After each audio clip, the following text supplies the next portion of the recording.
Gusto mong bawiin ko ang pagsisanti ko sa'yo? Greg, alam ko naman na nagkamali ako sa pagsusumbong kay Regina. Pero masisisi mo ba ako? Sa tagal ng pinagsamahan natin, akala mo ba basta-basta na lamang ako papayag na dinadala mo dito sa bahay ang mga kalokohan mo? Malinaw ang kasunduan natin. I'm not one to go back on my word. Maswerte ka pa nga't hindi kita pinakaladkad paalis. Binigyan ka pa namin ng sapat na oras para mapaghanap ng bagong trabaho. Matitirahan. Sa edad kong ito, inaasahan niyo pa na makapagsimula ako ulit? Ilang dekada akong nagsilbi sa inyo. Sa iyo, Greg. Ang pamilya niyo ang naging tahanan ko, sina Weng, sina Cheche, si Oscar. Ang pagsilbihan kayo, yan lang ang alam kong gawin. Then, maghanap pa ng bagong gusto mong gawin. Don't think of this as getting fired. Think of this as a retirement.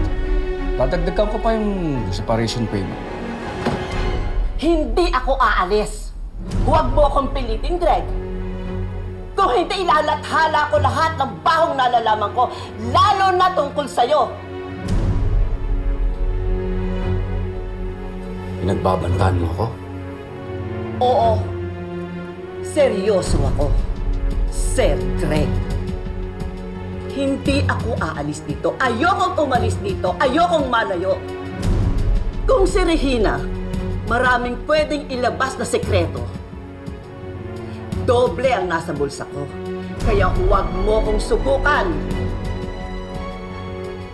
Ngayon, ano? Sisisantihin mo ba ako? O hahayaan mo na lamang ako manatili dito?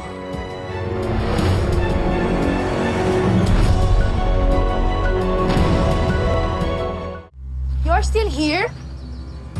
Akala ko ba mga mata mo lang ang malabo? Yung pala pati yung tenga at yung utak mo kailangan ipa-check up.